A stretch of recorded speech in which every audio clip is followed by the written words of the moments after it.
Hey guys, before we get into this podcast, we want to let you guys know about Stardust. This app is pretty awesome. If you guys wanted to see our initial reactions to the episodes, because we've always wanted to do face cam sort of deal, but we don't have the tools to just do that right off the bat. Stardust is the app for everyone that loves TV and movies. You literally get our reactions minutes after the episodes air, or even the movies that we go see, and it's a great way for us to interact with you guys. You could leave your own reactions, and the best ones, I guess, we'll pick out and put on to these podcasts right here. And a lot of your favorite YouTube reactors and reviewers are also on this app, like the Real Rejects, as well as New Rock Stars and many more. So the community is pretty passionate about all things TV and movie, and like I said, you guys will have some fun, interacting with everybody. And if you guys want to interact with us there, it's pretty awesome to navigate through, and you can find everything. Yeah, it's raw, it's real, yes, it's unscripted, and you get our first initial reactions. It's top 30. I think it tops out at 30 seconds. So and there's some funny things that we do on there as far as the episodes go. So it's kind of like a look into our personal, a little bit more exclusive. Yes. If you guys want to get started, please be sure to click the link down below. It'll be the first link in the description. Yes, and be sure to follow us at Justice Clubhouse, which is H-A-U-S. Yes. It'll be up on the screen, like right here. And please be the first to follow us on there. It'll be awesome, and we can't wait to see what you guys think of our reactions and to see your reactions of the episodes and movies that we review. And the best reaction for the week will be put up on the next week's episode of our podcast. And I'm excited for this. Yeah. This is going to be awesome. Yeah. So that being said, we hope you guys enjoy this video. Hey, how's it going on? It's DJ, my bro, Jeremiah. What's good? In the spirit of Mares. Kind of cool. Bringing you our Justice Clubhouse podcast, Season 2, Episode 30 of Supergirl. This episode is titled Wake Up, Roll the Clip. This week on Supergirl, Kara, Jean, and Wynn investigate a spaceship beneath the ocean in National City. They're surprised to see Mon-El, who they bring back to the DAO. Alex meets with the team and they begin to question Mon-El about what happened to him. Jimmy arrives to see him, with Kara mentioning that Mon-El is different. Wynn helps Mon-El get back to the ship, where he reveals that although he's been gone for 7 months in their time, he has been gone 7 years in his. He also reveals that the people in the stasis pods on the ship are his friends, one of which they free. After having a heart-to-heart with Kara, he reveals that the woman is his wife, Imra, a Saturnian. After some convincing from Wynn and Alex, John bonds with Myron. He ends up getting an apartment for them to call their home. Samantha hides her powers from Ruby. After talking to their adoptive mother, Patricia, about her origin, she finds out that she is a Kryptonian like Supergirl. Samantha heads to the location where she was found by Patricia and raises a fortress similar to Superman's with black kryptonite. Inside, she is corrupted by a hologram, awakening Rain, Samantha's evil Kryptonian counterpart. Now back to the Justice Clubhouse podcast. One sentence. The Legion of Superheroes. The love affair. Oh no. I just tried to add to it. I should have done ... But yes, that's a perfect way to kind of bring in the Legion and surprise every freaking buddy, because I didn't think that they're going to, I didn't think that Mon-El was going to come back until maybe the mid-season premiere. But we did talk about this since season 1. Yes. About the whole Legion story. Yes. And it kind of diverted from the whole Jimmy being sent up there and then brought back with the Legion, but now it's Mon-El. But the thing is, we were right. I think 2 weeks ago, we said that Saturn Girl was going to tie the Legion and Mon-El in. Yeah, so it's even bigger than we thought. So what I was trying to explain is that first season we're saying that Jimmy was going to be with the Legion of Superheroes and come back, and then second season we're saying that Mon-El was going to, and it happened. Yes. So and we also thought that Wynn was also going to, because Lyra. Yeah, but that's we'll see. But yeah, getting into this episode, what were your likes? I guess. I liked that. Other than the whole Mon-El coming back, the other story with Odette, Samantha's. Yes, that was pretty interesting. Characters. It was like evil origins of Smallville. It's very quick and to the point, but it also had that feel of it's been a build up. Yes. There's a bit of cheese involved in that part, because we saw her turning into Rain, and then she was like, I kind of wish that they added some VFX there to make it look a little bit more meaningful and powerful. Like maybe a light beam. Yeah. or like some like sort of fairy magic going on around her body. Like it was cool that it showed the eyes glowing red and then her speaking Kryptonian. But other than that, they should have added something else. If they didn't do that ending, it would have been a cringy scene. But we cannot wait to see how she owns the role of Rain. It's pretty interesting. We also thought that pod that Mon-El was carrying those other passengers were in prior to this was connected to her. I mean, they still could be. We'll theorize about that after. But it just turns out that that's a legion of superheroes traveling through time. So it's pretty cool that they're incorporating metas this season, time travel, and the effects of time travel, which is pretty cool. And then we have I really like John and Myron's storyline here. It was very. He's like, oh, the wind. Hello, hey, Mr. Myron, you good? He's like, I need to relieve myself. Man, you've been in here for a month, and I feel so bad. I know. Wynn's like, dude, you got to take your dad to poop because he's been like in here for like a month and not doing anything. But it was pretty cool, like how Wynn kind of pushed forward a lot of stories here. Because last week he wasn't there. Yeah, he's like one of those supporting characters that. Well, he's also main cast, but he's more of a supporting role to like Supergirl and the rest. And his character is just it's a lot different. Yeah, it's a lot different than most other supporting characters. Yeah, because like you said, he really pushes to help everyone, and he's not scared anymore. Yeah, whereas like the first season, he was terrified of everything. Here, he's just like, I don't know what to do. Yeah, I don't think I could trust you. He's just like, I think I sense that like if you are a threat, then you are. But right now, it really seems like you need help. I mean, Mon-El from the future, like being all like that, all animalistic, and like he knows that he could crush him with his thumb, but he was just like, "There's something wrong with you, dude. Like you need help." Yeah, and then he's like, "Yes, please, I need a friend." I like this dark Mon-El too. It's pretty. It's different from his very obnoxious side. And I like that they put in Jimmy, I guess. It's kind of sad that his character is more of like the support. He's even more support than Wynn is. Does that make any sense? Guardian's not even active right now. So you're saying he's just like less of a role than he should be? Yeah. Yeah. Because he literally showed up and he was like, I'm happy for you, Kara. And that's it? I'm dead inside. And everything else was pretty cool. Alex got like kind of the back burner as far as her story when she was just kind of there like, why is he breathing here? Isn't it the air toxic? Yeah. But I like how they didn't overshadow that. Like they explained it right away that he was cured. So yeah, because Alcorp. Yeah. With the whole future 400 future cool to the future. Dang, dude, he traveled far. Yeah. 31st century. 31st century. He went to the 31th century. Sorry. Yeah, it's pretty awesome though. That's a very lucky number for us. Yes. And that's crazy. It leads into other storylines that we could talk about and theorize later. We won't tell you why it's important to us, but we will say 131, 531. Okay. 31. Yeah, I'm pretty sure they know it's our birthdays. But yeah, what else, yo? Everything about this episode was awesome. I like the build up and the tension between Kara and him. Yes, and because you could clearly see that they still love each other, but there's and then other stuff happens.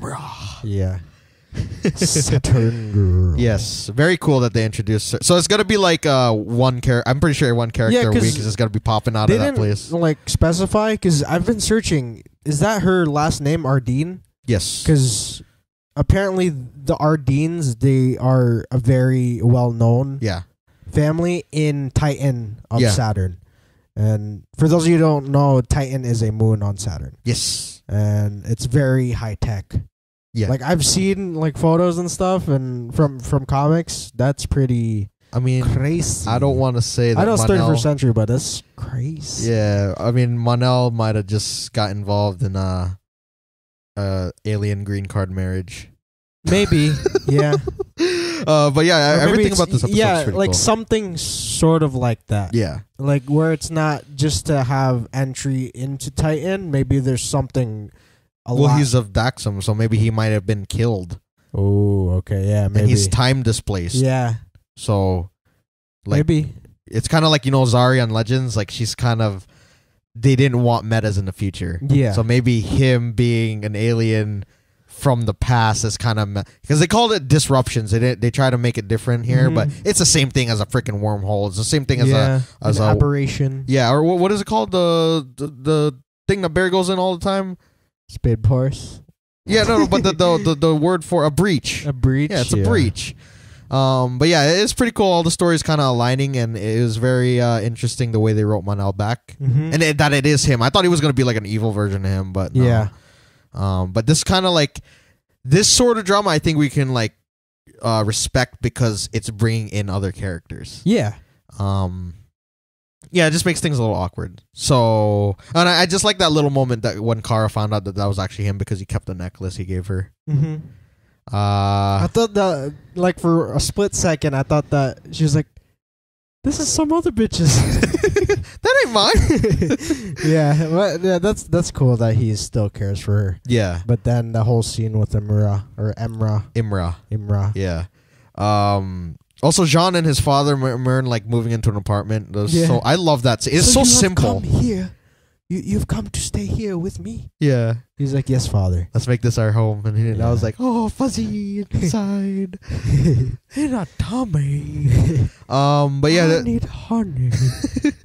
We can't wait though, because like there's some like crazy stuff. We only got 2 more episodes left before as the mid-season finale. Yeah, so next week the crossover, and then after that's one more, and then we have to wait till January for the rest of the season. So I'd have to say, and we hope you guys are enjoying these long form videos. This is how these podcasts should be. It gives us more time to do other things and make some crazy videos for you guys. And we want to thank you guys for sticking out with us.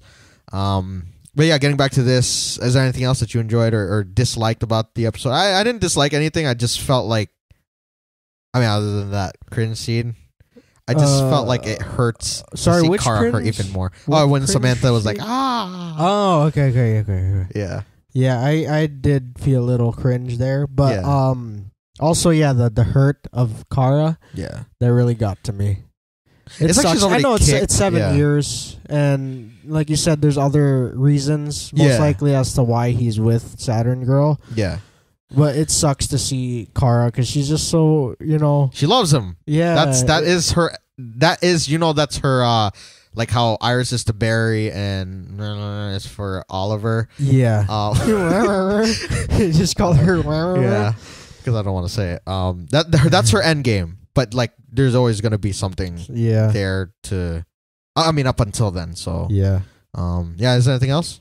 No. I also like how they tease the Legion with the whole 5 passengers and him being 31st century. Just stuff like small stuff like that. Kind of it adds up for me, and it just makes it it makes it more hype because they're slowly introducing it. Yeah. So it's like who's next to pop out? Yeah, it's like basically. Look at his life support, Saturn Girl, and then it's like who's on life support? Oh, he's about to die. Break him out. That's another cool thing that Kara is super OP. Yeah, she broke more OP Star. than I thought. Yeah, Alloy. Yeah. So that's Adam and all those people in the Arrowverse are not gonna be able to stand a chance with the punch. Yeah. But it's pretty awesome that she's the most powerful being in the thinking about Arrowverse. it, she could just break Adam's suit with just one punch. Yes, or I think she could just dismantle it. He would turn to jelly if he punched her or if she punched him at like the right speed and strength. Yeah, It'd be insane. But anything else you enjoyed about the episode? I enjoyed the whole entire thing. Yeah, everything was super fun. A small thing was. So I guess I understand why this brown water is so popular. Coffee. Yeah, coffee. That was like sort of like a sad-ish scene too. Oh where he's just like, "You're a prisoner, not me. Yeah, you're a prisoner, not me. You are the one that hasn't like integrated with the Earth Sun." And he's like, "What are you talking about?" And he's talking about like it's kind of like us. Because with the cell phones and everything, I'm talking about like and millennials and everything. Yeah, we don't pay attention. He's just like to the outside world. Put down your phone. Exactly. Anything else? No. Or any Easter eggs? Well, Legion of superheroes. What else? Titan. Yes. Saturn. Yeah. I said Saturn Triton, Girl. sorry. Dwarf Glass. Yeah. Smallville spaceship in the weird tilted den. Shed. Yeah. Yeah. That whole scene was so Smallville. Yeah. Related. And also the Fortress of Sanctuary, the way it raised was like the Fortress of Solitude, but in the desert. Dude, that's so sick. Yeah, the total opposite of Supergirl and Superman. It's amazing. I love that. I love it. Any other Easter eggs? A real quick one. When he mentioned Saturn, I searched up anything else that could be related to like the Supergirl story. Yes. And one of Martian Manhunter's friends, if not his best friend, is from there, named Gem. Oh, but Gem was evil on here. Oh, yeah. He was that guy from, remember he... Yeah, because it said that he is also an ally to Martian. That's crazy. Yeah, because remember he attacked... That's when John first showed his powers. Okay, yeah, that's my bad. Yeah, TK. I remember now. So this is a different version. Yeah. Okay. He was like that telepath. Well, at least we know that he's from Saturn. He looked like ballsack head. Yeah. Anything else? No, I don't think I did catch anything else. All right, so previews for next week. It is part crossover. 1. 2-night crossover. So you guys are going to be getting the, what do you call that? Our podcast right after the 4th part, which is going to be on Tuesday night. It's going to go Supergirl, Arrow, Flash, Legends in that order. We'll see if we can post it as soon as possible. Yes, if we can. Just because it's super hype. Yeah. So we're going to be working real hard to get it up for you guys. And we can't wait for that episode. You guys already know it's going to be Nazis, raiding from Earth 10 into the main Earth where everyone is there for the West Allen nuptials. Yeah. Nuptial. If you're Filipino. And we're also going to see the Olicity sort of wedding at some point too here, I think. Yeah, maybe a setup for it. But maybe it's cut short, hopefully. Yeah. Apparently there's going to be high stakes if you guys haven't already seen the photos and everything. Some previews. Yeah. Someone's going to die. And it's going to be somebody big. And I don't know how I'm going to feel about this. But seeing this team is like seeing the Justice League animated show without Superman. Did you see that, what do you call it? The comparison? People are comparing it on Instagram. They said DC TV Justice League versus DCU Justice League, and it's kind of gets me sad for the DCU. Yeah, it's sad, but at the same time, we're fans of everything. But yeah, we are, but it's just so like with all the controversy and all the stuff happening upon the release of the movie. Yeah, it is also if you do look at it from the bright side, for DC TV, that they are kind of flourishing. Yeah, I guess you could say that because do you see that photo? That's a big ass team, and that wasn't even all of them. I know that's a big ass team that's on their Wave Rider. It is going to be a fantastic crossover, and we can't wait to see the whole entire. We call it the Super Legendary Flariverse, so hashtag that down in the comments below. That's what we helmed the name of this whole entire universe. Yes, going up against evil versions of themselves, and that's awesome. Yes. So we're looking forward to that, and then after that, we're gonna be going on a break for about a month. Yeah.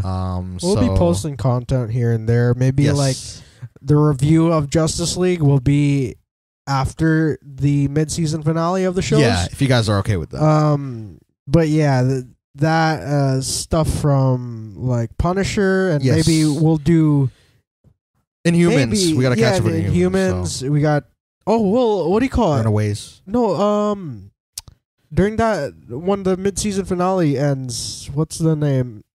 Agents of S.H.I.E.L.D. Oh, yes. Coming back December 1st. Oh, that's crazy. So we'll have some content. Yeah, we'll have content. Yeah. Okay, not bad. But if we do need to fill in, we might do Stranger Things if you're down. Yeah, I'm fine do different like Christmas movies and stuff like that. Yeah. If you guys are down. And we'll have not just content on here, we'll have a bunch of content on Stardust. Yes, please. So go check us out on that app. It's pretty awesome. Yes.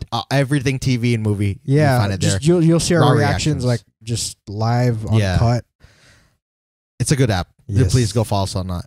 But yeah, getting back to this show, we're gonna be ending out the mid-season finale with Rain. That's the title of the episode. And we obviously know that Samantha's not gonna be back as Samantha. She's gonna come back as Rain, and this is the downfall. It's so sucky. Yes. Because that whole scene, she talked to Ruby. She's like, something wonderful is happening. And then, something terrible is happening. Basically. Talks like, whole 180. It's going to be sad, but it's going to be pretty interesting now that the Legion's in play. His theories, I guess. Our theory is that Mon-El's been fighting Rain with the Legion in the future. Yeah, you think so? And they're coming back to make sure that she doesn't come to power. Yeah. And I'm pretty sure. I get what you're saying. Yeah. Sure. So, because they look like war torn. Yeah. Like all of them. And like Mon-El's, she is a world killer, so yeah. Maybe I'm not a world killer. I'm a mother. Maybe in this timeline, because you know how when you go to the future, it kind of alters things. Yeah. Maybe in this timeline, because he went to the future, it kind of sparked her thing a little early. Yeah. It caused, even though she's already like so many years late. Yeah. To manifest her powers, maybe the fact that Mon-El went to the future manifested it even sooner. Yeah. So I agree with that. Yeah. He kind of came back to like before she got like, but it's crazy, also a little too late. Yeah. So we're also thinking they that kind of timed it a little wrong, but you know. We're thinking that Florian and Lenum is going to come back at some point. Yeah. Actually, in the future, Brainiac 5 is going to make an appearance, played by Jesse Rath. And in the comics and Justice League Unlimited, that is Kara's love interest. Yeah. So it's going to be kind of interesting. That's interesting, but also an uh-oh. Yeah. I don't think they're going to become a thing. I think it's just I'm just saying it might be. I'm okay with seeing that because Mon-El's with Imra. Sorry. Saturn Girl. Yeah, Saturn Girl. Okay, we'll call it that. But yeah, it's pretty interesting that they're going to be showing the Legion and how they kind of like fall into this timeline and how they're going to help. By the end of the season, I feel like they're going to kill off Jimmy, honestly. That is going to suck. I think he's going to... He saw how Kara was damaged when Mon-El left. I think he's going to sacrifice himself to take out Rain at the end. Yeah. Because we haven't seen him as Guardian. And it doesn't look like they're going to go back to having him as a Guardian. And it'd be cool for Wynn to pick up the mantle after him. Yeah. So there's also another thing that...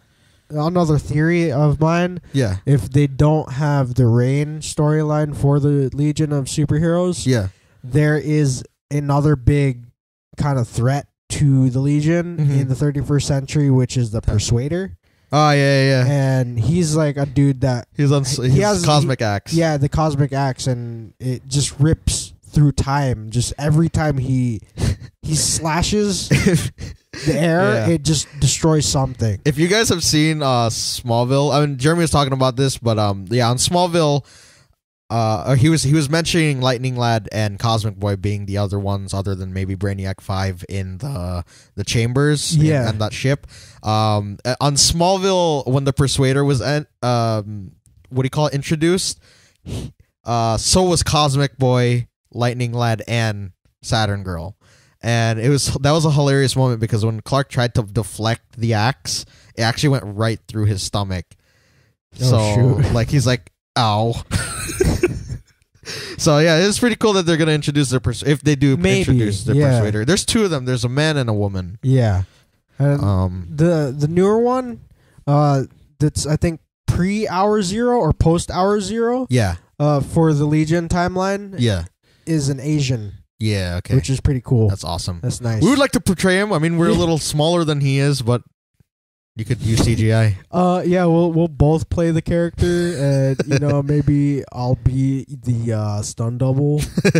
we're a package deal. Yes. But other than that, I kind of just thought of another theory off the spot or on top of your world kill Rain theory. She's also part of the World Killers. There's multiple. Yeah, there's a Martian in there. There's 4 total, including her. Ugly ass aliens. Yeah, they're all just OP bad guys. Dimax, Flower of Heaven, and Perilous. So maybe he wasn't just fighting Rain. He was fighting all the World Killers that were. created. And maybe that's how they... Maybe she's the start of it. Yeah. And they wanted to cut it at the stem.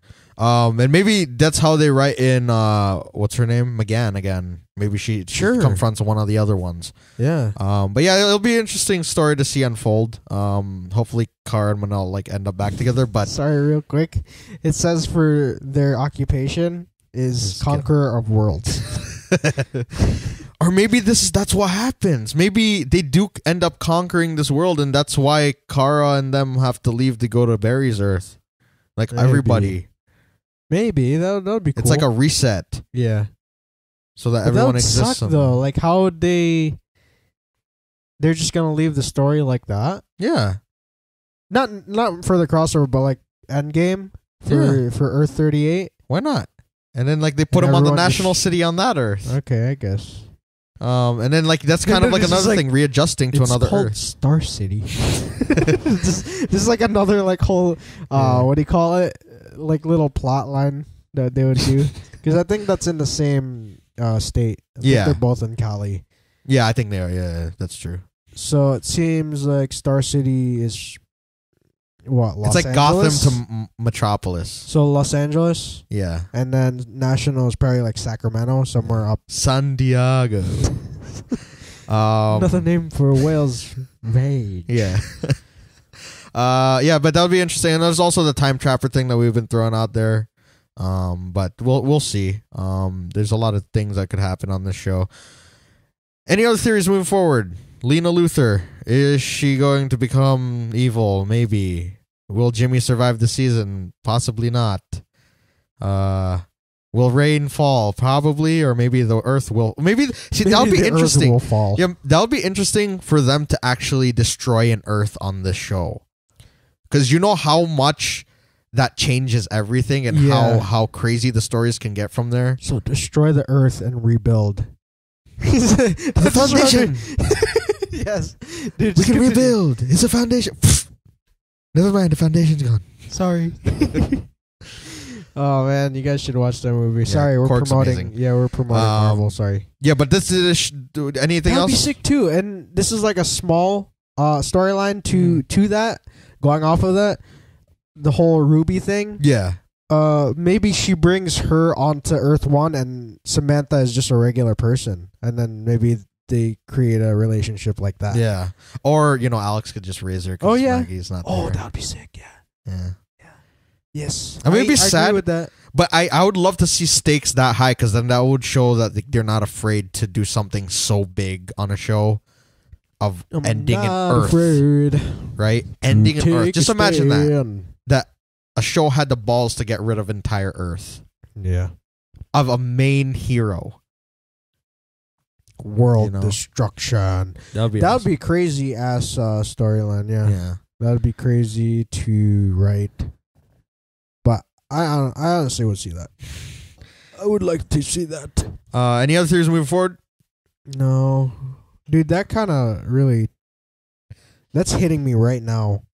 I'm processing the entire storyline. Yeah. And I probably said storyline like 60 times in like the past 10 minutes.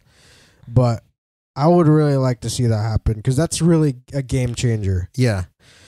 Also, this is a pretty cool thing to talk about. When we come back on January 15th for the show, after it breaks, it's going to be titled Legion of Superheroes. That's the episode coming back. And it's episode number 52. Nice. And that's when we meet Brainiac 5. Yeah. That's pretty awesome. Their timing is pretty amazing. Their timing is impeccable. The next episode after that is called Fort Roz. Oh. The next episode after that is called For Good. And that's pretty much everything so far. Nice. Anything else as far as theories? Anything else to add? No, I just really like the way that they're writing this season. It's really awesome. Yeah. It's like, it's making Kara be the hero that she needs to be on her own. Yeah. And I like that Mon-El was saying that. He's like, you never needed me to save you. It's kind of like... Save me. But it looks like he's going to need that. Yeah. So... don't care how you do it, just save the world. I've been waiting I was about to put something like with the World Killers. Tried to think of lyrics, but no. It did not end up happening. I don't want to say the world. I mean, the the word. I said that. Whoops. Demonetized. Taken off of YouTube. But yeah, anything else? Nah, dude, I think you said it all. Bears, what do you think about it? Man, this is a really good episode. I like this one. Nice. So, final thought? Or no, actually, hashtags. Let's do it. Hashtag. What's Mon-El and Kara's ship name? Caramel? Okay, sorry. Hashtag caramel. Destruction. Frosty. Damn. That was code. Sorry. That was code. Final thoughts? Really good episode. Yeah, awesome episode. Awesome blossom. Awesome blossom. Everything was really good. Yeah. I like how they introduce everything and that they're getting to the point with this season so far. Yeah. So with that being said, you guys, we'll see you in the Flash. All right, so getting into the Flash, this episode was titled Therefore I Am. Roll the clip. This week on Flash, flashbacks reveal Clifford gaining his powers from the particle accelerator. With the help of his wife Marlise, who in the present is the mechanic, he's able to save the knowledge in his brain through a specialized super chair. His normal body continues to deteriorate due to ALS. In the present, Barry continues to press the theory of Clifford being a villain thereafter. Caitlin, Cisco, Harry, Iris, and Joe find nothing on Clifford other than the fact that he is an outstanding citizen. Barry breaks into the DeVoe's house and is somehow photographed doing so. After being suspended from the CCPD by Singh, Iris proposes that they focus on their wedding. Not wanting his friends and family to be hurt, Barry confronts Clifford one last time. The latter reveals that he knows that Barry is the Flash and everything that he has done with the team. He then taunts Barry by saying that the previous threats are nothing compared to him and his limitless knowledge. The two then begin their rivalry. Barry tells the team about Clifford and they make a plan to stop him. Wally arrives and they all agree to put it off until after the wedding. Clifford and Marlise plug him into the super chair and they watch Team Flash get ready for a West Allen wedding. Now back to the Justice Clubhouse podcast. One sentence. We are not the Flash, Iris. We are not the Flash. He is the Flash. When are you gonna get in your damn head? That just kind of just cringe and not supposed to be written like that. It knocks off points of her call. Like she should say, "We are Team Flash." Yeah. I would say that. Like I would be okay with her saying that, but you zip around all day. Not part of the Flash. She is part of Team Flash. Yes. In his heart, she remains, but I don't know. I tried to do something. Yeah, I just don't. I don't agree with her saying we are the Flash. Yeah, no. If you're not zipping around as a hero, you're not the Yeah. Flash. You're just part of the team. Yeah. But sorry, yeah, that was. I think that's my only gripe this episode. Yeah, I brought it out within the first minute of this specific review. it's okay. But yeah, I agree with that. Stop it. Stop it with that, writers. You Yeah, listen to us, okay. please. But yeah, likes about this episode. I like the backstory of Clifford. Yeah, and I like the whole upfront like persona he gives. Yeah, he's like, you may be the fastest man alive, but I have the fastest brain alive. Yeah. And it was like, oh, damn. And he's like, yeah, you know what? Savitar, Zoom, Thon, the Scrubs. Yeah, I just love how it just took this episode for like the initial reaction Yeah. and interaction between the two, and then how it like escalated just within less than a minute. Yeah, you got. They're just like, hey, I just want to look into your eyes and ask you, who are you really? Yeah. And then it just like went all downhill. And from then there. DeVoe's like, all right, you want the truth? I'm your worst enemy.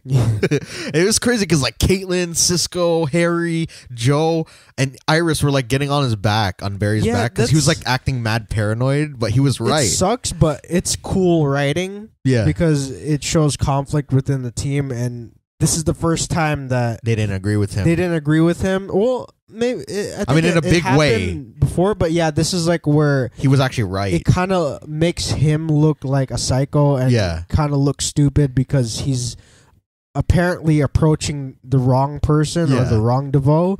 But yeah, He got it's caught cool. breaking in. Yeah, and all He that got- stuff. it just- He got Singh caught was like- being a kind of a dick by Yeah. asking all the wrong questions. He had a restraining order put against him. Yeah.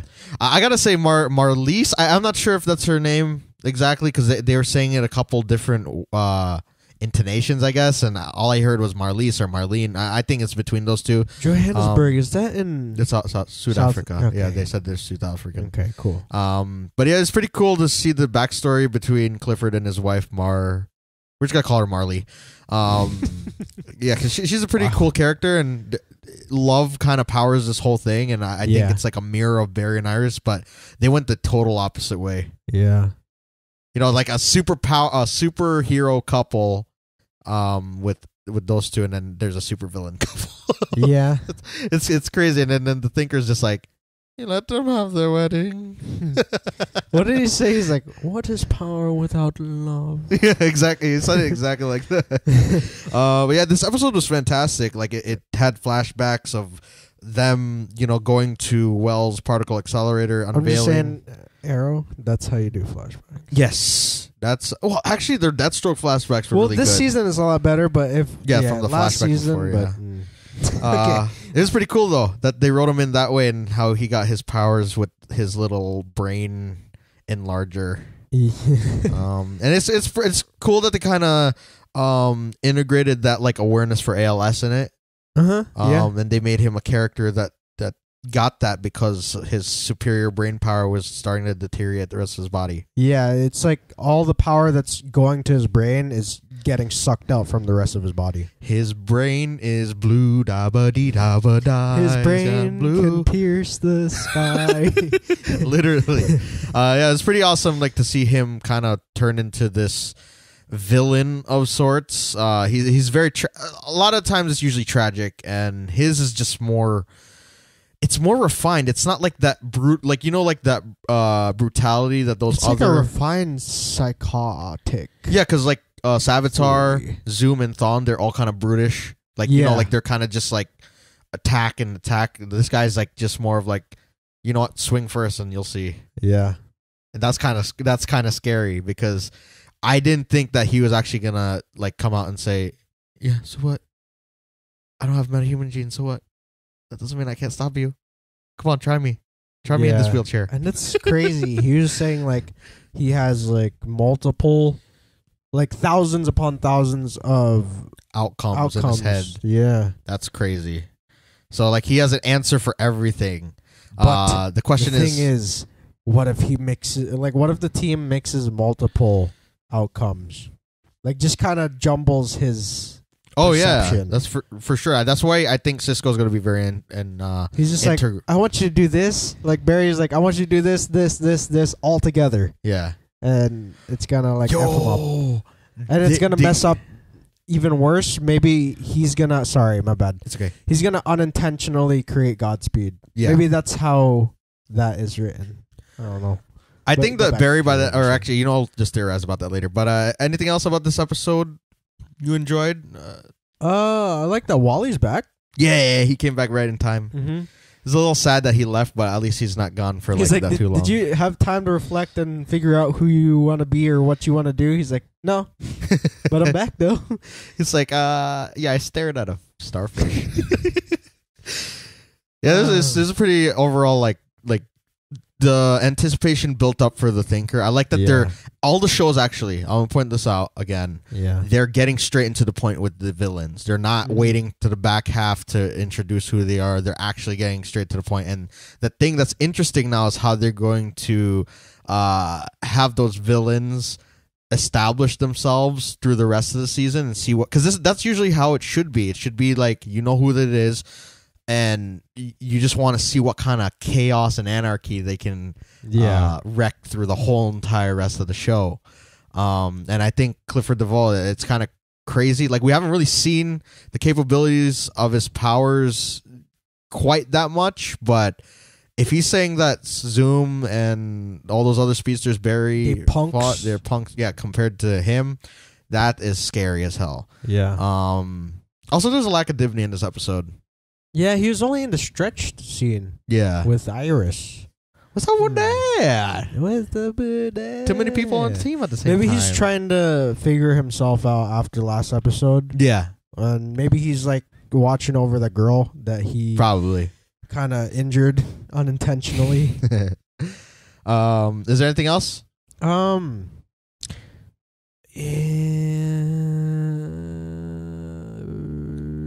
I don't think so. You mentioned all the parts I liked as well. It was everything for me. The only thing that was like that. Yeah, I also did like the way that they portrayed Barry's like his personality this episode. How his assumption was right, and how everyone just didn't believe him. His unwavering intuition. Yeah. Of Clifford. He's like, this is the guy. This is him.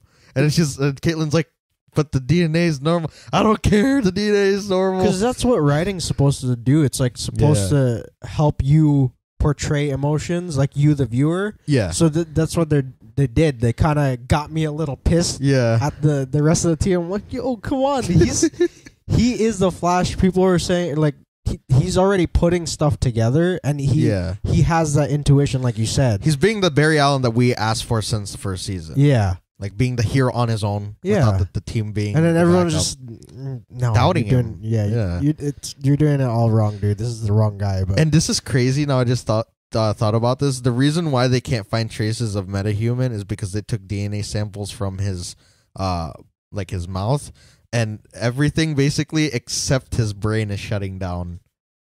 He's technically a walking corpse. Which is like, I'm smarter than you, but then he's just like, no, it's just my disease that's doing that. Yeah, so basically, you see what I'm saying? Like the only traces of any DNA, metahuman DNA is his brain. That's it. The thing is glowing. Like that was when they took off that cap of his head. I was like, whoo. That is in like an OP toupee. Yeah, he's basically a portable hard drive. Yeah. That he plugs into a vessel. Yeah. That's crazy, dude. How do you score a wife like Marlene, man? Or Marlene? You know, he's a pretty cool guy before he got affected. But yeah. Anything else? Yeah. No. Yeah, also like how he's the total opposite of any other villain. The fact that he can hide in plain sight. Without really hiding. He could just be there, you know? He's well, the other guys, it's just a game to him. For them, it's more and like the other guys, they're either behind the scenes or they're not really step out into the light. Yeah, and he's just like, hello, come at me. It's like, swing, bro, do it, swing, do it. I'm in a wheelchair, do it. But yeah, I really like how his character is a lot different from the other villains that we've seen. Yes, it's like they're really not to say that the villains from the past have been bad, but it's just like he's a total different animal on his own. We haven't even seen what he could do just yet. Yeah. Anything else? No. Ether eggs. Let's go with the 52. Okay. That will just, we'll check that off. YouTube was mentioned. Yes. Blue Valley, I don't know if that's anything. I don't know who's there. You said Blue Wally Valley? came from there. That's where Blue Stargirl and what do you call them are from, I think. Nice. I think so. I'm not sure, actually. Or is it Starboy? I'm a mother. Starboy. They mentioned there's 1,122 other, like, what do you call that? Outcomes? Like the DeVoes out there. Oh, something like that. Okay, and Sector 1122 is where the Guardians of the Universe divided the universe. And it's members of the Green Lantern Corps keep it safe. Nice. That's cool. Very cool. Barry, just real quick to Iris, when he's like, I feel it, like I have this intuition. He said, my spidey senses are tingling off the charts. Awesome, they're crossing over into territory. Yeah. Sorry, getting back to the 1122 thing. There's the Green Lantern named Ghazi that's from it. Oh. And he's alien. He kind of looks like DeVoe. Plugged in. Oh, maybe that's DeVoe in the future. Yeah. I have withered into an alien. Also, I totally missed this last week, but the Council of Wells is basically the Council of Ricks from Rick and Morty. Oh, okay. Yeah.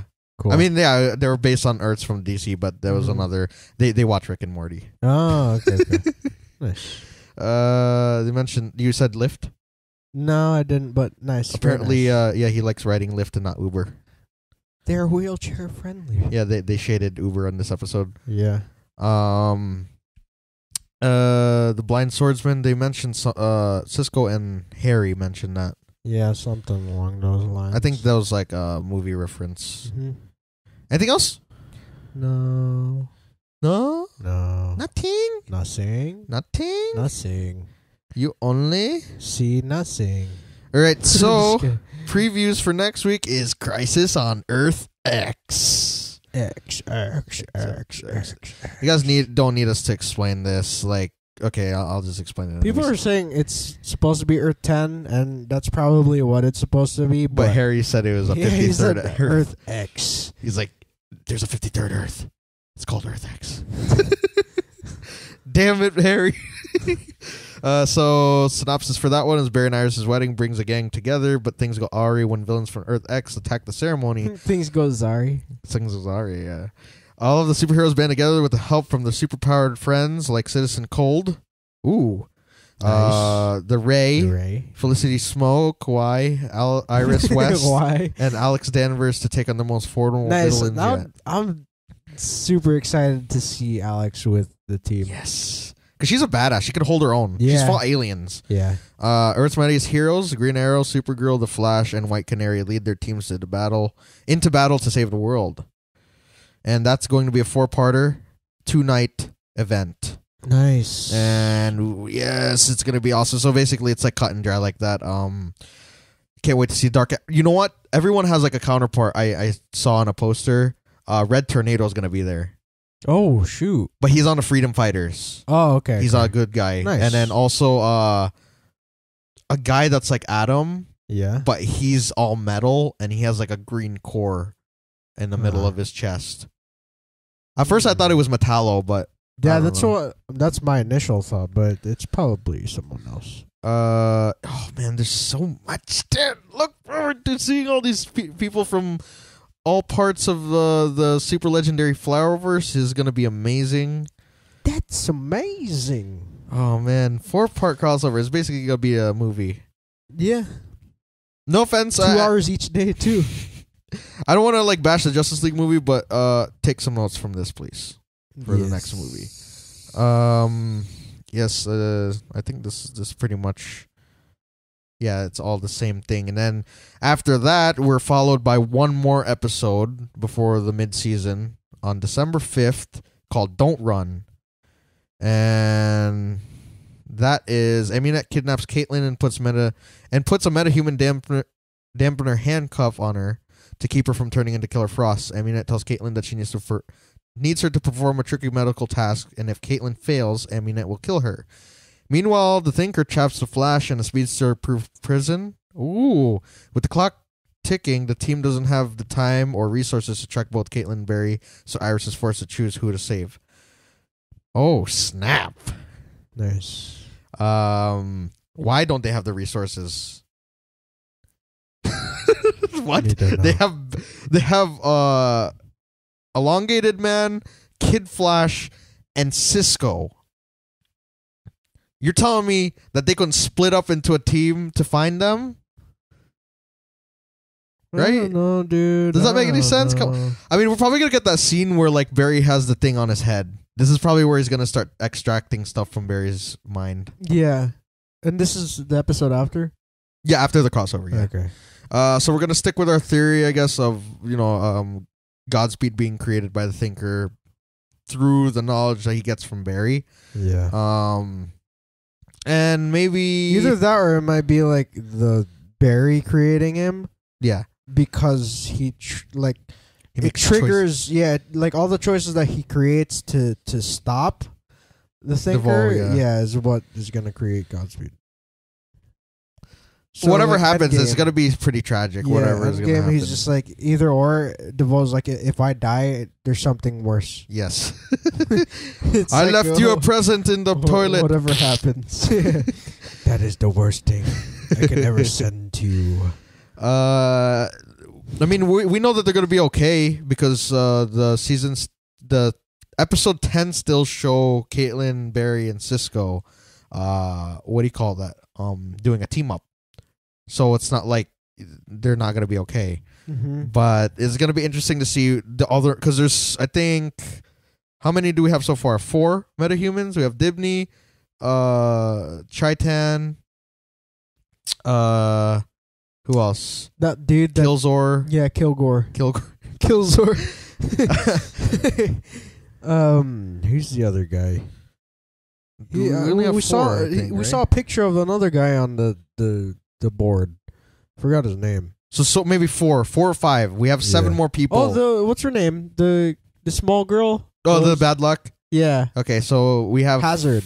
5 people. Yeah. So we have 7 more metas out there that they need to find. Yeah. Because it's 12 people on the bus, right? Yes, 12 Okay. people. Yes. So yeah, maybe Barry leads the metahuman army. Maybe. It's like Savitar again, but this time it's a little bit more crazier. Mm-hmm. Maybe he gets to redeem Savitar through the Thinker, in a sense, like him portraying a bad guy. Yeah. Then Wally gets to step up. Perfect. Sure. Elongated. Because think about it, Elongated Man and Wally as superheroes, they're pretty like short fused and inexperienced. Yeah. What if they had to fight the fastest man alive? That's true. Right? Yeah. And we know these shows after this crossover, they're never all these people, these heroes are not going to talk to each other until their seasons end. Because when a friend's in need, don't help them. Because they're super. Any other theories? No.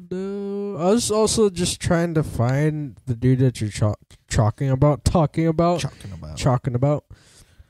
That's on the Freedom Fighters, or the dude that looks like Adam. Yes. And I believe it's this man named Human Bomb.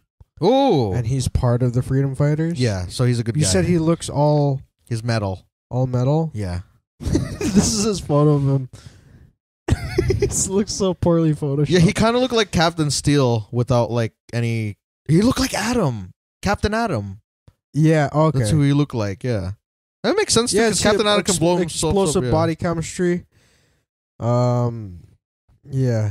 He's science, man. I swear to God, Tom Welling better be appearing in this as Uncle Sam. That would be so sick. Anything else? You're saying, or maybe this guy. Who? Firebrand? You said metal looking? Look. That dude. Yeah, like he was like all metal looking. All metal? Yeah. Maybe it's the Human Bomb.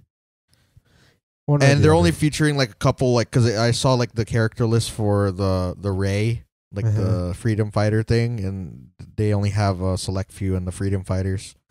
So it's gonna be pretty cool to see like the prequel to all of this in the short form on the CW Seed, which is Ray, coming after these shows, I think. So we'll have some stuff to look at while these shows go on hiatus. And everything comes back, I think, the second week of January. And we got to tell you guys, some things going to be changing, but we're still going to do the one podcast a week, so that way you get the long form thing. But things are going to be changing, and I think they're going to be awesome. Yes. Anything else, theory-wise? Oh, you mentioned Uncle Sam. Yes. And how Tom Welling should or would be a great fit. Mm-hmm. I'm just reading up on him. Yeah, he's basically a spiritual entity. Yeah. And he can open up pocket universes, and he's pretty OP, dude. I just want Tom Welling to come out of nowhere and be like, I want to chew! Because he made a pocket universe called the Heartland. Yeah. And it's basically a moment forever locked in time at a height of this country's beauty. Oh.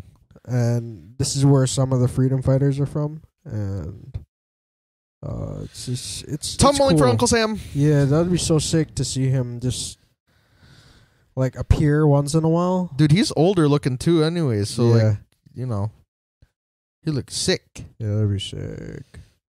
Either that or bring him as a big ass villain that would, terrorize for a bit. Yeah, it should be Darkseid or somebody from the That would be sick if he was Darkseid. Or somebody from the New Gods or Apocalypse. Yeah. He should be something like that, dude. If he's not Uncle Sam, someone that's a higher threat, and that would pose a longer standing threat than most villains. That'd be awesome, yo. You know? Yeah.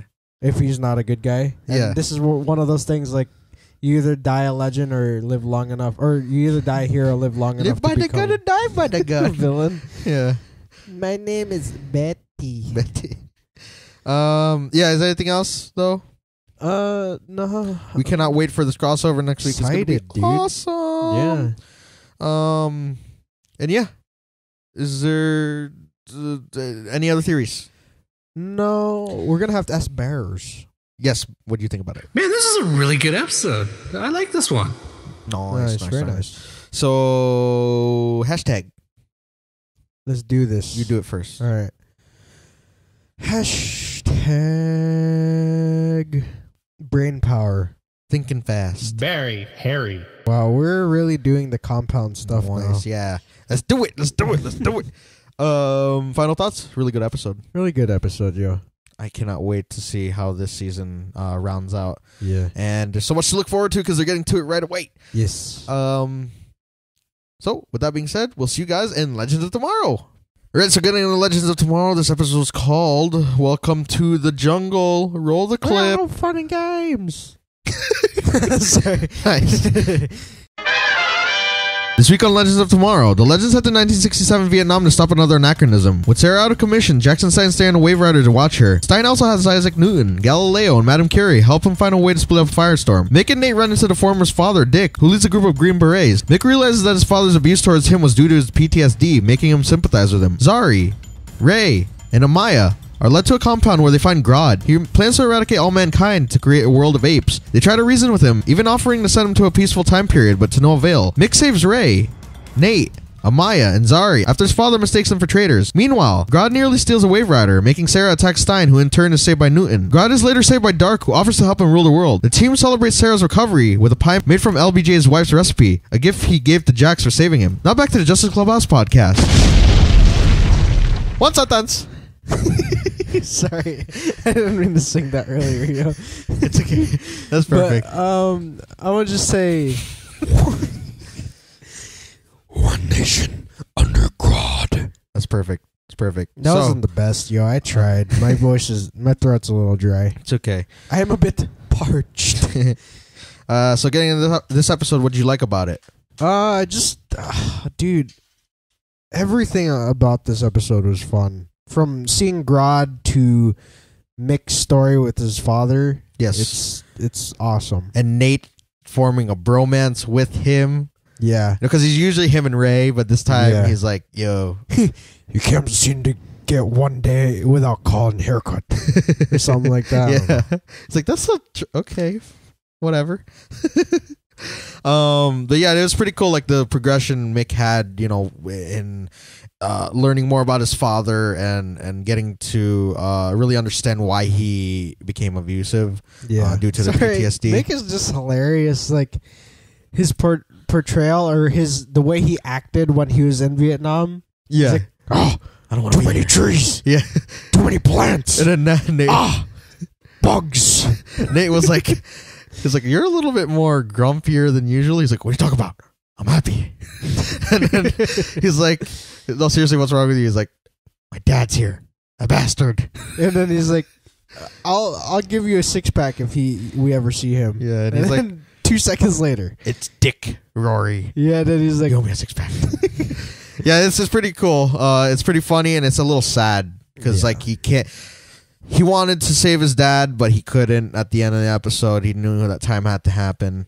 Mm-hmm. And also Ray with Zari and Amaya, their storyline with Grodd was pretty cool, like trying to capture him in a humane way. Mm-hmm. But you know that obviously just goes south very quickly. Yeah, you can't really. What do you call it? You can't trick a telepath, dude. No, they were just.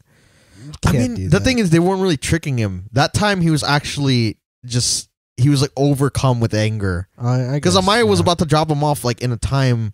Oh, like what they did with before Troy. Yeah. Okay. Oh, maybe that's like another Uncle Sam tie-in. Yes. Because he could create pocket universes. Maybe she knows someone. He's like, you go, please. I'm just wishing that they'd write something like that just because I want Tom Welling to be Uncle Sam. We've been pushing for Tom Welling since the first season of The Flash. More and more, Tom Welling should just be some sort of higher entity. Yeah. Either a good guy or bad. He's wanted to be on these shows, so why not? One or the other. But yeah, getting back to this, yeah, it was just interesting to see how Grodd was sort of a savior, but at the same time he was like still corrupted because of what Eobard put him through and everything. Or not Eobard, sorry, Eiling put him through. Yeah. So like what happened in those like news articles that Jack saw when it jumped to a level 10? What do they call those things? Not aberration. What do you call it? Anachronism. Anachronism. Yeah.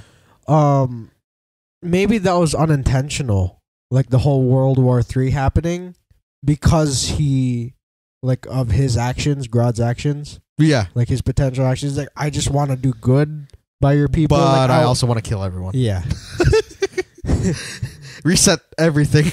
Because he basically was like, maybe peace for humanity in his head is the death of all America. Yeah. Like, of all. Just so he could start over. Yeah.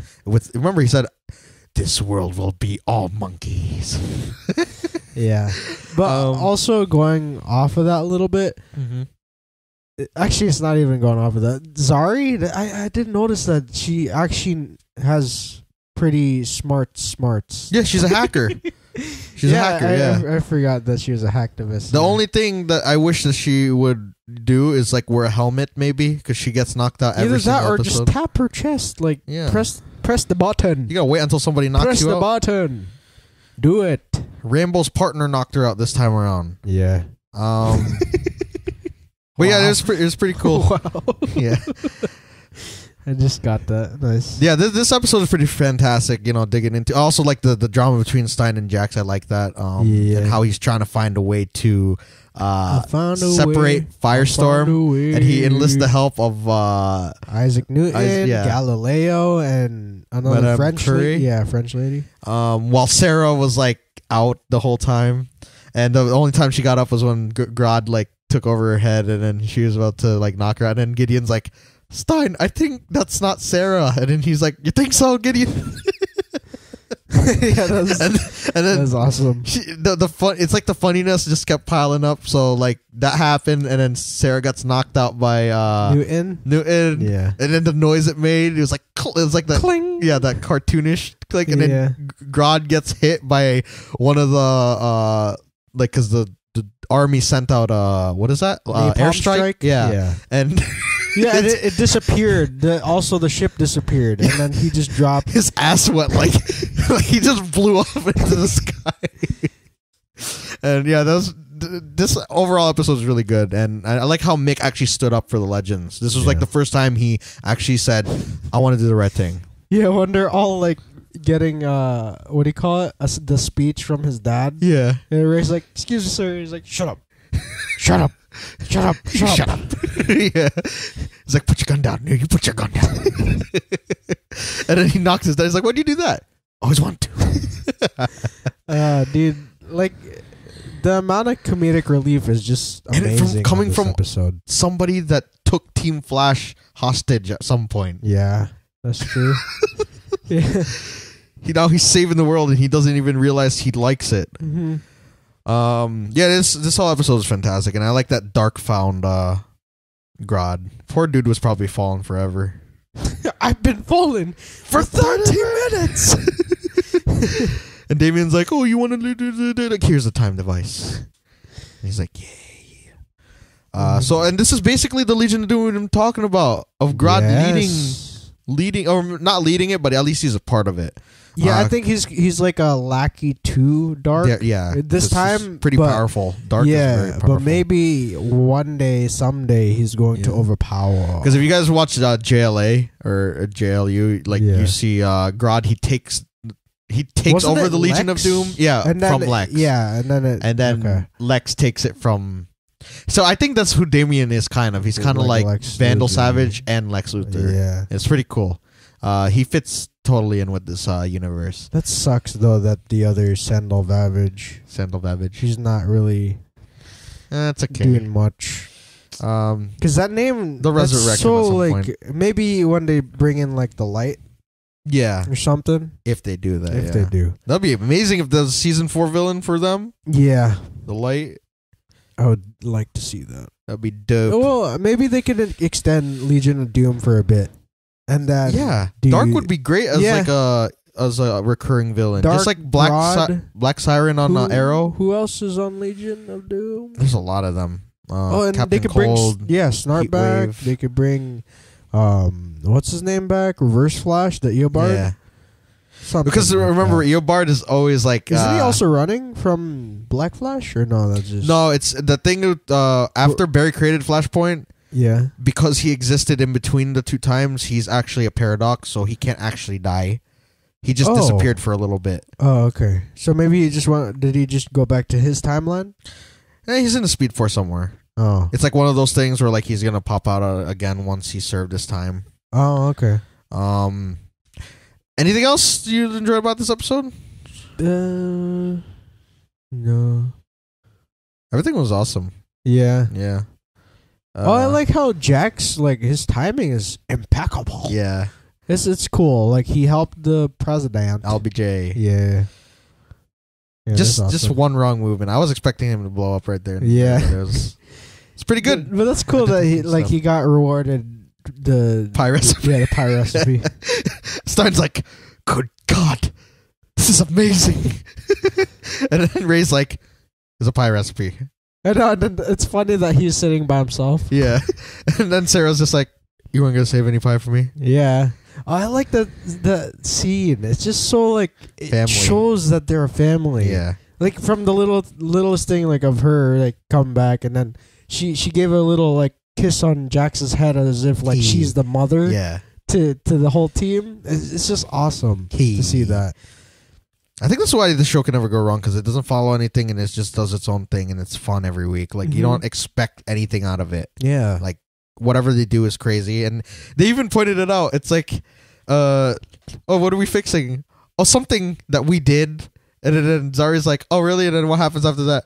Oh, usually things get worse. Yeah.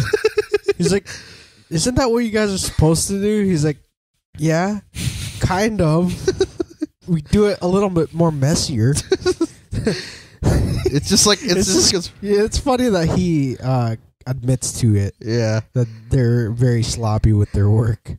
It's just like that scene in the office. He's like, "Oh, this is a great party," and "Oh, you suck."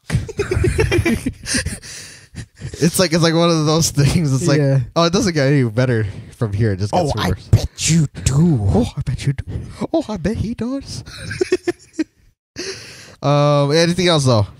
No, that's pretty much it. Yeah, this is a fun episode. Easter eggs. I didn't really catch Arnold Schwarzenegger. That's who Nate said. Mick was. Yeah. The whole One Nation Under Grodd. Yes. They finally said it. That's awesome. It took 3 seasons, but whatever. I feel like they listened to this. Yeah. Just a little bit delayed. Yeah. It's like, because they're pretty busy people, so maybe they'd watch this on the off season, like months later or years later. People at the CW, could you please just hire us to do podcasts for you guys? Yeah, we'd love to sit in and just dive in. And we rarely ever say anything bad about them. Yeah, but we are critical about the things that are really should be fixed. And it looks like you guys are actually taking that advice, not just from us, obviously, but from people who talk about these shows. But please. We love these shows. We appreciate it. Nate said that he was going to go Dr. Phil on his butt. Oh. Okay. They mentioned that Grodd was a new god. Yes. And we always thought that Damien Dark was going to be the vessel for Darkseid. Because he kind of looks like him. Yeah. But it would be cool to see a new god on here. I mean, they showed that the Themyscira's there. So, Diana, I know she's a different type of god. Yeah. She's a demi-goddess, but it'd be cool for them to introduce There's new another, gods in what the do you call apocalypse. it, right? There's another in a different Earth or something. Yeah. Or a different timeline. There's also another goddess of war there that's from Themyscira or no? I thought I read something like that. Maybe they could bring this other character in instead of Wonder Woman. Yeah, they could do Donna Troy because they have Helen. Oh, Donna Troy. Sorry, Jesus Christ, she's on Themyscira too. Yeah, that flew over my head. Yeah, her. I mean, Helena Troy got left there, so maybe. Yeah. But yeah, also the dark thing could work too. Yeah. Like you said, he kind of does look like him, or he could portray him. Maybe the totems are tied to. He's just one of those characters. Or Apocalypse. Yeah, Darky. He started off on Arrow, He and just progressed. yeah, I feel like he's like one of those characters that could just It was like Merlin. yeah, be anything and everything Yeah. that the writers can, I guess, make of him. Yeah. So if he's done being this, like, not really, he's not even a god yet, is he? No, he's just a super powered magic, dark magic dude.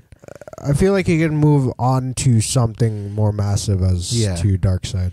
That'd be awesome. Yeah. He looks like him anyways. Yeah, if Boss Logic, if you're listening to this, I highly doubt that. Darkseid. I highly doubt that, but if you do, like, this is like the 1 in a million chance that you do listen to this. Could you make a dark side, like amalgamation with Damien Dark and Darkseid? He's got like the forehead. Yeah, and he kind of has eyes. Yeah, the eyes are like very menacing. Yeah, because they're like stone cold blue. Mm-hmm. And he's got white hair. Like he's very. And if he could creepy and scary looking. Sorry. Any other Easter eggs? There's a Doom reference in there. Predator and Apocalypse. I was just waiting for like Nate to do this during like the scene of what do you call that?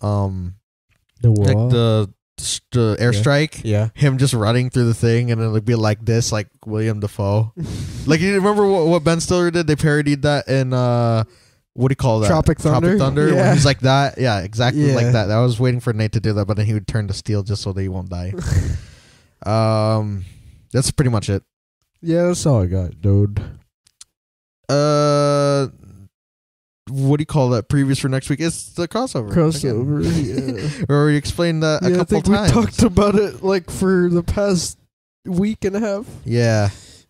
Oh man, it's gonna be exciting. I'm just gonna say this one. It's going to be litty. Oh God, why? Litty like my titty. Why? Sorry. I just had to. I had to keep up with the kids. Yeah, so it's gonna be pretty awesome because everybody's in that episode for Legends. Yeah, dude, that's a big ass team. Oh, so excited! And then one more episode after, like the Justice League that I want. Yes, and most of us most likely wanted. It's gonna be amazing, dude. Yes. So the episode after that, though, is called "Beroll, the God of War." Ooh. Rattled by recent events, the Legends dive into work, which finds them investigating an anachronism in a Viking settlement in the New World. The Legends realize that the Norsemen are worshipping an artifact as their god and are surprised by the artifact's origin.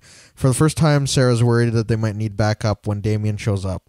Meanwhile, Jax finds a loophole that could potentially change history, but it is a risk he is willing to take. Uh-oh. What? That's the mid-season finale. Oh, no. Oh, it comes back in February. The show. because Black Lightning. Okay. Maybe they're just doing a quick plot pilot. Yeah. And stuff. Because it says Constantine's going to be there. Oh, on the return? On the mid-season? Constantine, will he be here?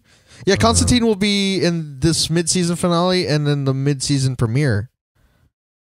Oh. Okay. Yeah, that's pretty cool. Daddy Darkest, that's what it's called. I think I said that already. Wentworth Miller will be returning as Leonard Snart / Citizen Cold. Awesome. So he's going to stay.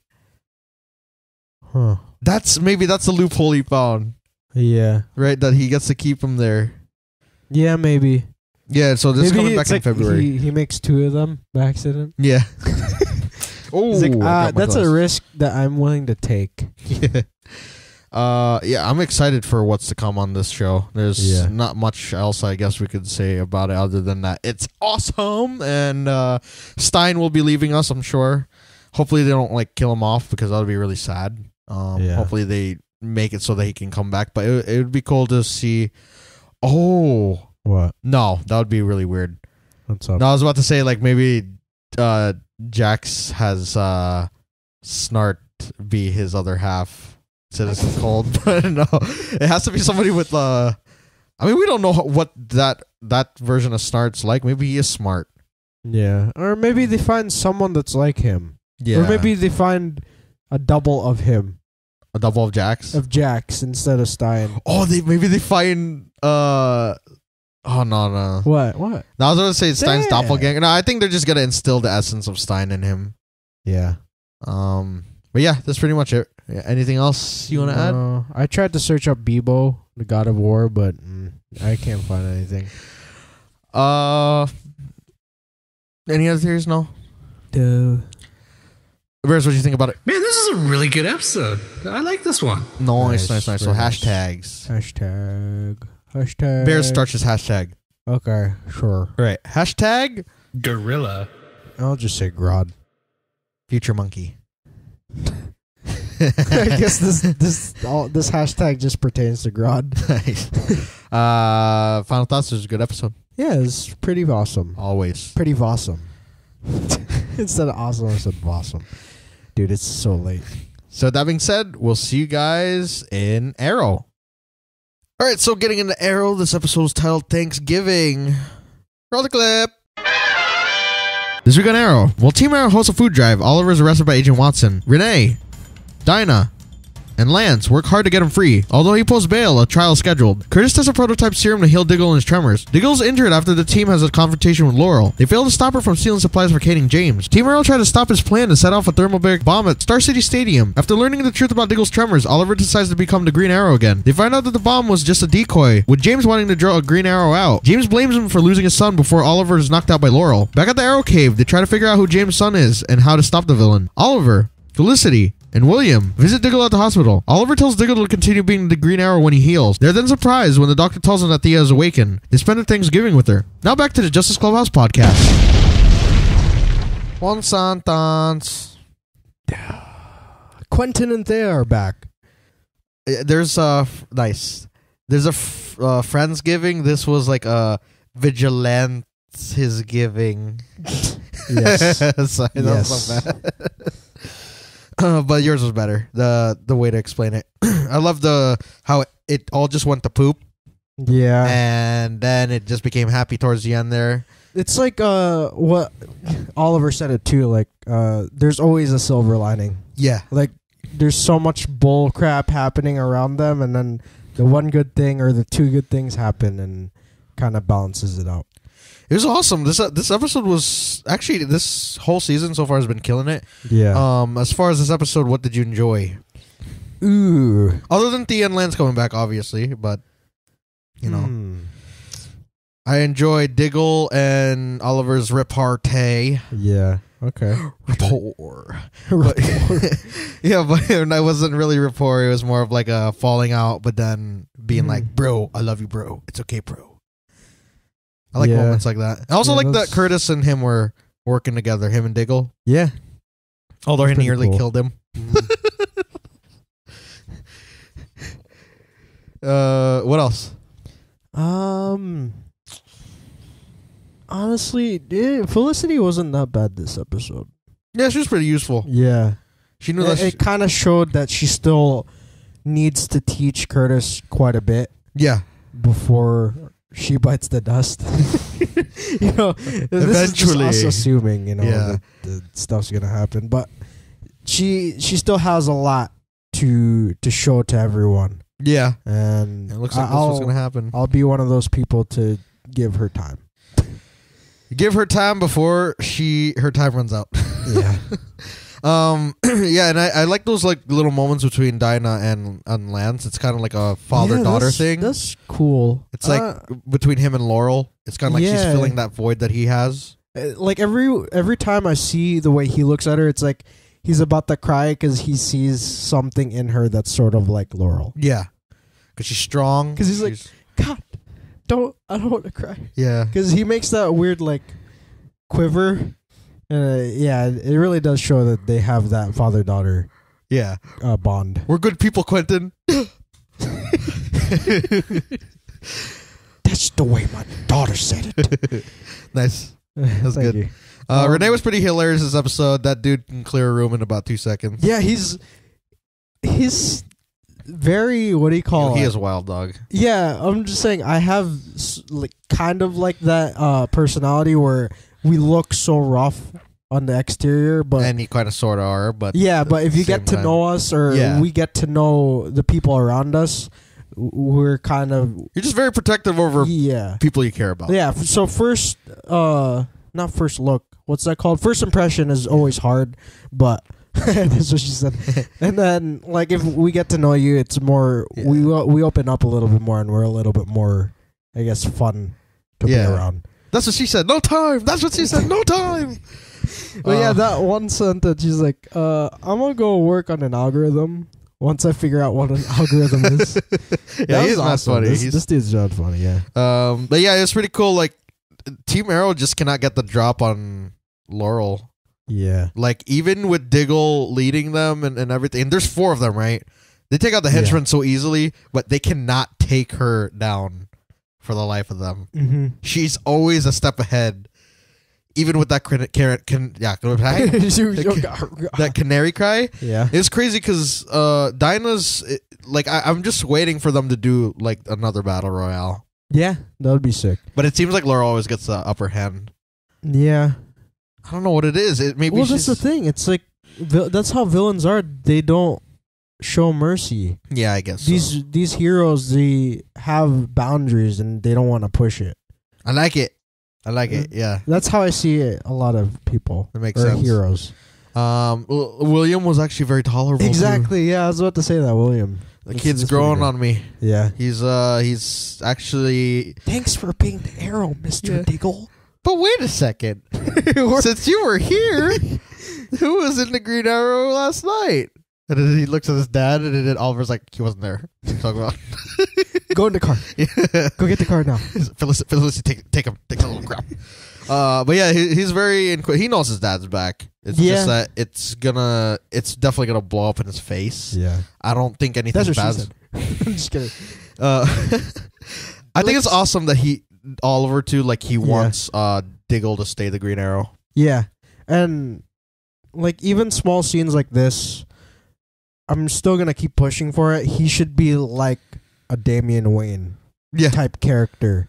Yes. So, some sort of Robin to Arrow. I feel it's gonna happen when he gets his ass so badly hurt.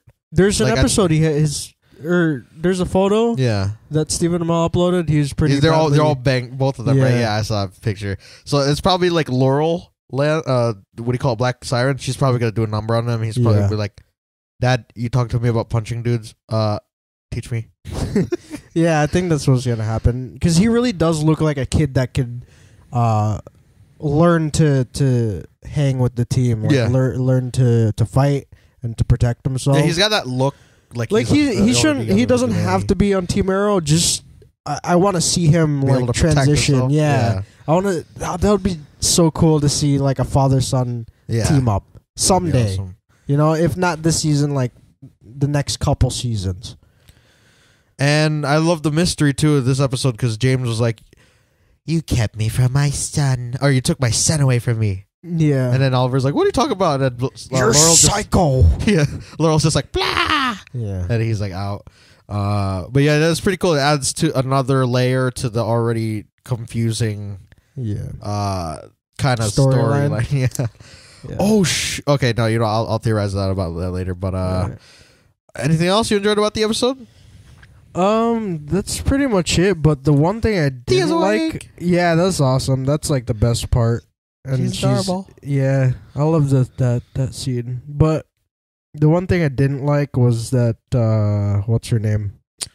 The Misty Knight lookalike. Oh, Watson. That batch should just get out of the show. That's good that she's going away for a little bit. Yeah, for a little bit. But she's annoying.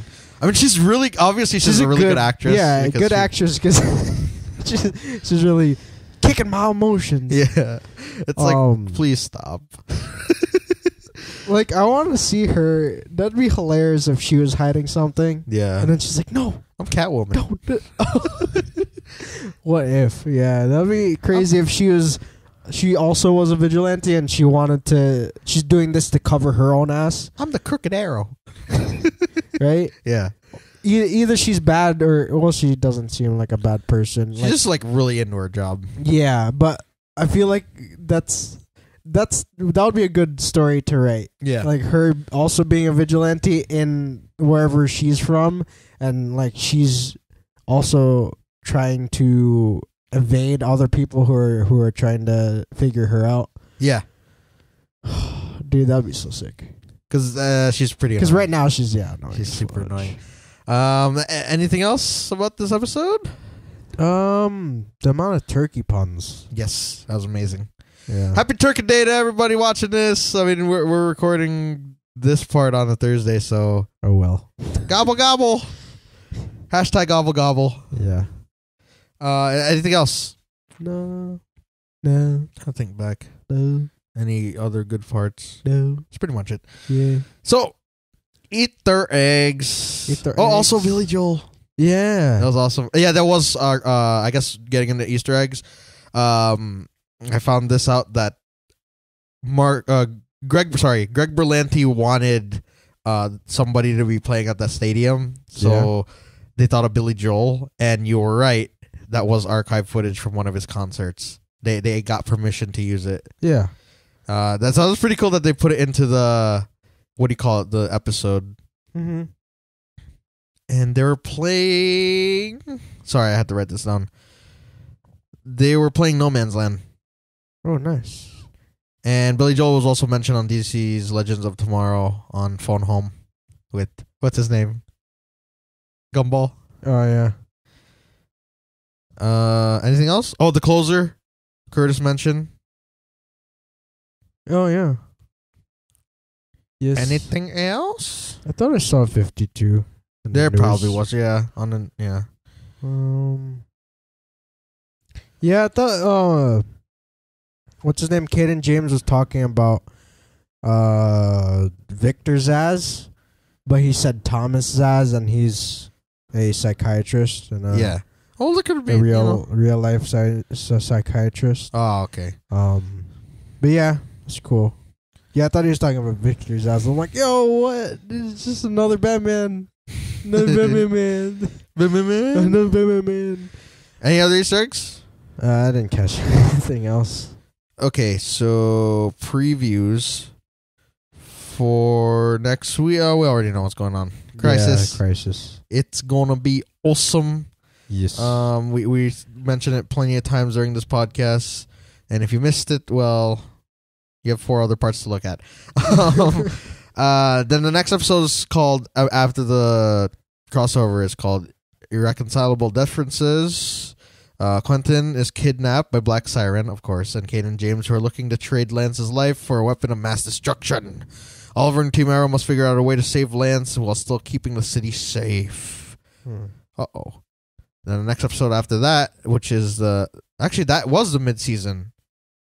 Yeah. So, and then the mid-season premiere, coming back January 18th, is called Divided. Uh-oh. Huh. And then the one after that is called We Fall. The one after that is called All for Nothing. Oh my gosh, it's just like Downhill, and it's on downhill from here. How many times have we sung that in this podcast? Probably I think we like sung it almost 10 times in the past like 2-3 years. Oh man, what do we even theorize about? Cayden James, Jeremy was thinking that it was Vigilante's father, and it still could be that. But then they talked about somebody that went missing, right? Yeah. A young boy who listed him as his father, or something like that. Yeah. Maybe it could be. No, it can't be Ricardo Diaz, can it? I mean, that dude kind of looks old enough to be his son. Yeah, but I think it has to be within those 5 years.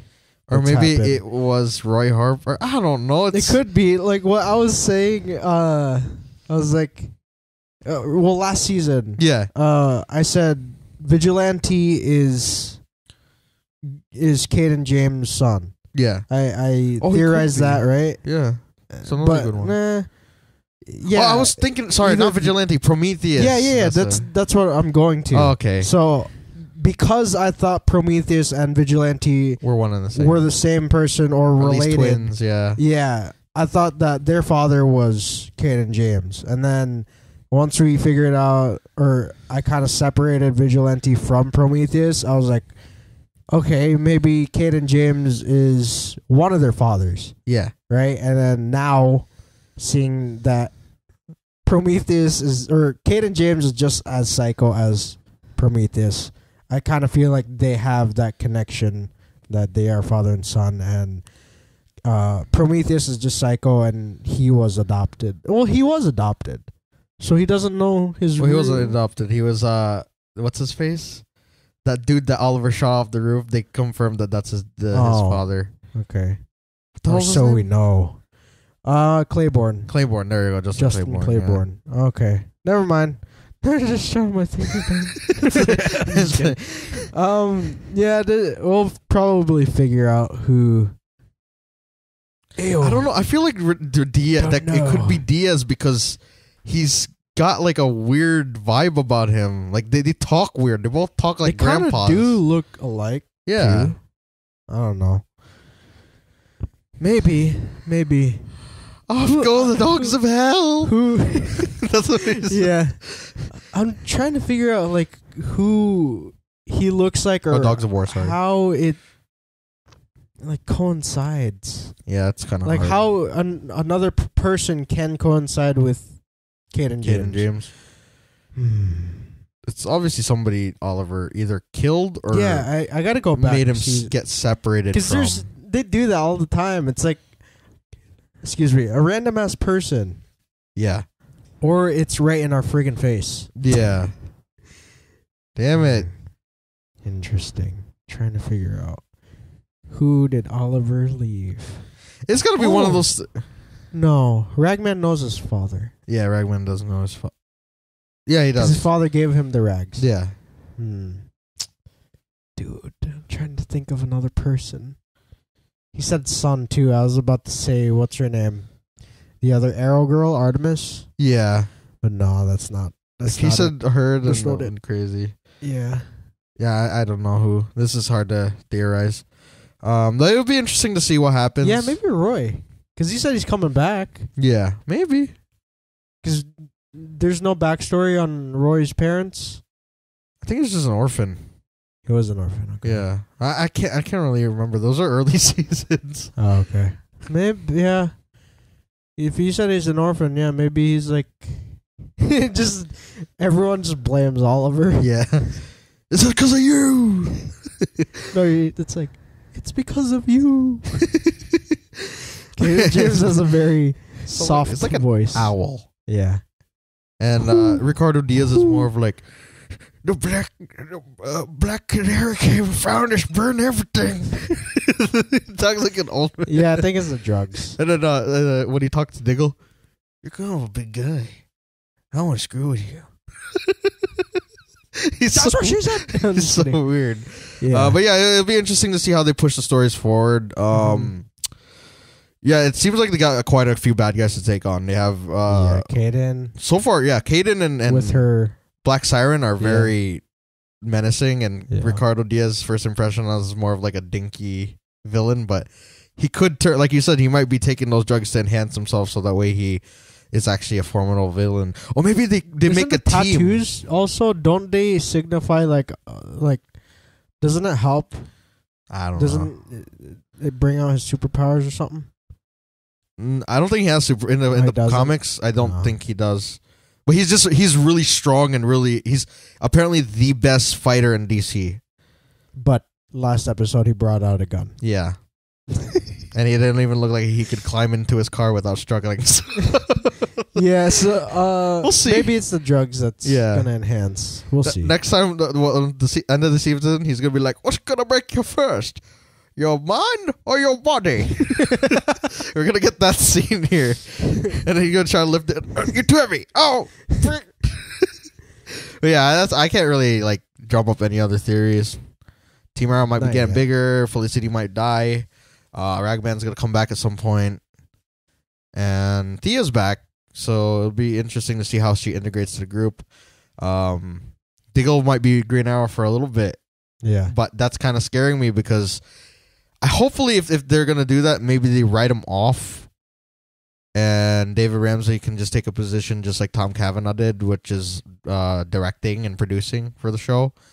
Why so? Because he apparently did. He's already starting to do that. Oh. David Ramsey's already starting to produce on the or direct and stuff. Well, because Thea's coming back. But she said she wanted to take a back burner. She did. Yeah. For like a couple episodes, but they're probably going to write her back in. And you're saying, and then you're saying they might just like write her off again. It's like, no, I think it's going to be... Sorry, I need to clarify this.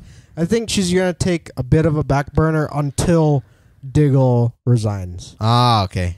You know? Yeah. So maybe like 10, 11th episode. Okay. Like when the mid-season comes back. Yeah. Because I don't think Diggle can keep going. Like I'm saying, like maybe for the sake of his family. Yeah. Because they need him. I don't think I would risk that either. But yeah, and he did get to live out his dream. So yeah. It's just a very twisted way. Maybe he just becomes like a... He's like, I'm the Green Arrow. Yeah, because that's the worst I've seen him hurt. Yeah. Like, out in the field, like, making a mistake like that. Like, that was really bad. Like, he was actually bleeding. You're right. You said his arm looked like a potato. Yeah, it's like before you peel a potato. Yeah, it's like all those little warts and stuff on it. Yeah. But also, maybe he could just be like a mentor for the group. Yeah. Or something like, or train them and stuff. Yeah. Instead of being out there. That'd be cool. But yeah, that's pretty much it from my theories, I guess, or what I could drum up. Anything else? Wise words from Jonathan Diggle. That would be so sick. My cousin got hit by lightning once. He just developed a stutter. We first met Barry Allen, and it's just full circle here. It's getting crazy. These shows are getting crazy. I can't wait to see it. Hopefully he's in the crossover next week. Yeah, he's probably. Like, in a big way. I want to see him, like, react to everything. It's just like, oh my God, there's other Earths. It's like, oh wait, yeah, Supergirl. I'm done. Are you sure she's just not from a different planet? She's like, oh yeah, that too. He's like, I'm done with this. Last year, he was like, wait, let me get this straight. So, our friends are going to jump off a time ship right there. Come from the sky. He's like, and he just starts walking. I don't believe it. And it like pops up in front of him. He's like, I didn't want to take drugs because I didn't want to see anything weird. That's weird. That would be so cool. And also, it's like, but we haven't seen him in photos, have we? No. Oh yeah, he's at the wedding. Okay. Felicity and Oliver's wedding. Is good. Nazis. I hate Nazis. It's like Oliver's like, Barry, I thought you were bringing an alien, and then Barry's like, yeah, this is my friend Kara. She's an alien, and she's called Supergirl on her Earth. What makes her so super? That's what Jack said. Yeah. And then she burns a whole, like this. S, yeah. Diggle's like, I'm convinced. Yeah. Anything else? Nah, I think that's it, yo. I don't want to theorize any more because I don't want to confuse myself. Next week we'll probably have a lot more because we'll probably see a lot go down. So, well, sorry, real quick. It really does seem like these crossovers play a big role in the show. Yeah, because everybody, like, you see that they're talking. All the shows reset. Yeah, it reset. They're still like talking about it. They're still bringing up situations from that. Yeah, and especially tonight, Diggle's like the Dominators. About the Dominators. When they showed me the perfect world, I wanted to be Green Arrow. Yeah, that's awesome. So, but yeah, that's awesome. I'm super excited for next week. And it's a 2-night event. Like, that's amazing. And it's gonna be a movie. 4-hour movie. Justice League. You guys might have to take notes from this, like I mentioned earlier. Justice League. The next Justice League, whether it's like Justice League of America or JLA, or just something like what do you call it called? The animated Unlimited. Yeah, that would be so sick. Huh? This is gonna be amazing. They should do something like that. They have like how many heroes here? A lot. There's this like next maybe week 30 of them. It's everyone from all the shows. Dude, if these shows could do it on a lower budget than a movie, you guys can definitely do that. Yeah, step it up. And then some. You know? We're not even bashing Justice League. I think it's understandable, you know? Yeah. Like, with all the stuff that's happened with not just the actors, but directors and everything. Yeah, just everything. It seems like they're sabotaging it, but we'll see. Yeah. We'll support all the DC-ness going on TV and movies, but we're just saying like you can take some notes from these guys, and maybe like stuff can be better. It's gonna be awesome next week. We can't wait to cover that. Anything else? That's pretty much it. Bears, what do you think about it? I love this episode. I'm excited to see more of what happens in the show. Nice. Of course, this is your favorite show, so I guess that makes sense. Hashtag. Let's do this. All right. Hashtag turkey. Sorry, it looked like the way you looked at me. It's like you just took my word, bro. Resurrection. No, sorry. Recovery. Okay, cool. One more time. Hashtag. Forgot my word. Turkey. Recovery. Hand grenade! Nice. So with that being said, you guys go leave a comment down below. And final thoughts is that it was an awesome Very episode. good. All the shows were good this week. Oh yeah, we gotta do episode of the week. Yes, episode of the week for me, or you could do an order of what you thought was best. So okay, I would say episode of the week. What happened on Legends this week? It was dark. No, the gorilla. Welcome to the jungle. We all fun again. What happened in Flash? I'm so lost because this is like 2 days after. Like these. Yes, it's the Flash. What's his name? Backstory. DeVoe. Oh. Okay. So I think I would say this week is. I really liked Arrow though. I'll say Flash, Supergirl, Arrow, and then Legends. I kind of flipped it from last week. My last week was Legends, Arrow, Flash, and Supergirl. But yeah, this week for me, because Mon-El's back too. Yeah.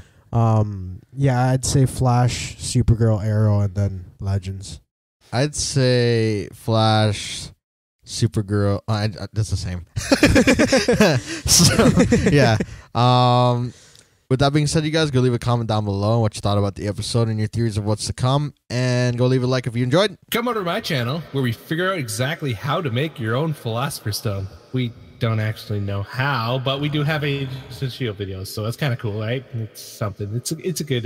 Just come check me out, please. Be sure to check out our social links down below. Most importantly, our Instagram. Yes. And Stardust. Yeah. Follow us on even Stardust. more importantly, our Stardust. Yeah, because we have the live reactions. Yeah, we got live reactions over there. If you guys want to see us, like right after the shows, Eastern Standard Time. So most likely 9 o'clock or 10 o'clock each night. You get to see our faces, which you don't really see on these podcasts. And it gets weird. If you want to see more weird stuff, more fun, 30-second clips of us talking about these shows, check out Stardust. It'd be amazing if you guys could follow us there. Yes. And give us some support, you know? And you guys can help start and join this community because it's growing right now. So yeah. If you guys want to grow with us along with the Stardust team, that'd be awesome if you guys could click that link down below. Yes. But that's pretty much it, yo. So with that being said, we'll see you guys on the next one. Bye. Bye.